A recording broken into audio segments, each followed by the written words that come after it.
Hi everyone. So I'm going to be reading the next exciting instalment of Gangsta Granny. We're up to chapter 8 and the chapter is called A Small Wig in a Jar. Ben hid in the bushes outside Granny's bungalow. Whilst Mum and Dad were downstairs in the living room watching Strictly Stars Dancing on the TV, Ben had scaled down the drainpipe outside his bedroom window and cycled with the 5 miles to Granny's. This alone was a sign of how curious Ben had become about his granny. He didn't like cycling. His parents were always encouraging him to get more exercise. They told him that being fit was absolutely necessary if you wanted to be a professional dancer. But since it didn't make much difference when you were lying under a sink screwing in a new length of copper piping, Ben had never willingly taken any exercise. Until now. If Granny was really going out for the first time in 20 years, Ben had to know where. It might just hold the key to how she came to have a ton of diamonds in her biscuit tin. So he huffed and puffed along the canal towpath on his clunky old bike until he came to Grey Close. The only good thing was that being November, instead of being drenched in sweat, Ben was only mildly moist. He had pedalled so fast because he knew that he didn't have much time. Strictly Stars Dancing did seem to go on for hours, days even, but it had taken Ben half an hour to cycle over to Granny's. And as soon as the show was over, Mum would be calling him downstairs for his tea. Ben's parents loved all the dancing shows. Dancing on ice skates, So You Think You Might Be Able to Dance a Bit, but they were completely obsessed with Strictly Stars Dancing. They had recorded every single episode and had an unrivalled collection of Strictly memorabilia in the house, including a lime green thong once worn by Flavio Flavioli, framed with a photograph of him wearing it, a Strictly Stars Dancing real fake leather bookmark, some athlete's foot powder signed by Flavio's professional dance partner, the Austrian beauty Eva Bunce, his and hers official Strictly Stars Dancing leg warmers, a CD of songs nearly used on the show, a small wig in a jar that had been worn by the presenter, Sir Dirk Doddery, a life-size cardboard cutout of Flavio Flavioli that had some of Mum's lipstick smudged around the mouth, some earwax in a jar that belonged to a celebrity contestant,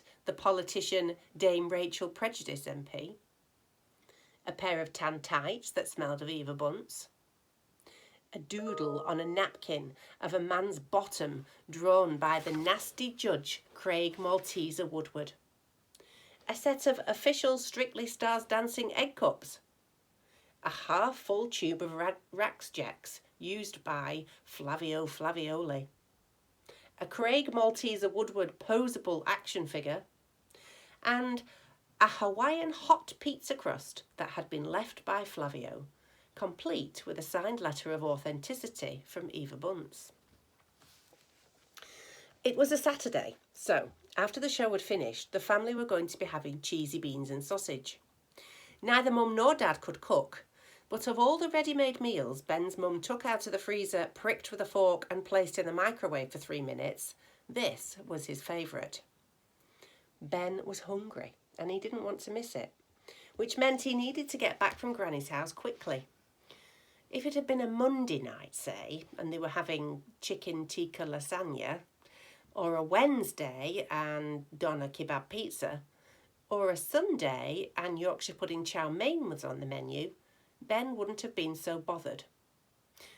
The supermarket chain where Ben's dad worked liked to bring the cuisine of 2 countries together in one easily microwavable pack.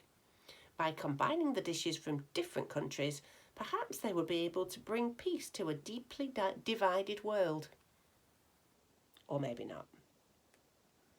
Night was falling, and as it was late November, it was rapidly growing colder and darker, and Ben was shivering in the bushes as he spied on his granny. Where can she be going? thought Ben. She hardly ever goes out. He saw a shadow move in her bungalow. Then her face appeared at the window, and Ben quickly shot out of view. The bushes rustled. Shh, thought Ben. Had the old lady seen him? After a few moments, the front door opened slowly, and out stepped a figure dressed entirely in black. A black jumper, black leggings, black gloves, black socks, probably even a black bra and knickers. A black balaclava disguised the face, but from the stoop, Ben knew it was Granny. She looked like someone from one of the covers of the book she loved reading. She straddled her mobility scooter and revved the engine.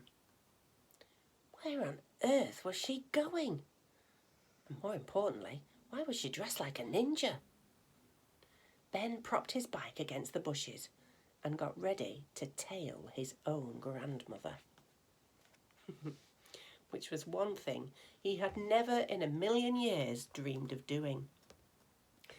Like a spider scuttling around a bathroom trying not to be seen, Granny steered her scooter close to the walls. Ben followed on foot as quietly as possible. It wasn't too difficult to keep up, as the top speed of the mobility scooter was about 4 miles per hour. Whirring across the road, she suddenly looked back as if she'd heard something. Ben dived behind a tree. He waited, holding his breath. Nothing. After a few moments, he poked his head around the trunk and saw that Granny had reached the end of the road. He continued his chase. Soon they were near the town's high street. It was all but deserted. And as it was early evening, all the shops had shut for the day, and the pubs and restaurants had yet to open for the night. Granny stayed out of the glow of the streetlights, swerved into doorways as she neared her destination. Ben gasped when he saw where she had parked. The jeweller's shop. There she is, see? Necklaces and rings and watches sparkled in the window. Ben couldn't believe his eyes as Granny took out a tin of cabbage soup from the scooter's basket. She glanced round theatrically and then pulled her arm in readiness to smash the tin through the jeweller's shop window. "No!" shouted Ben. Granny dropped the tin.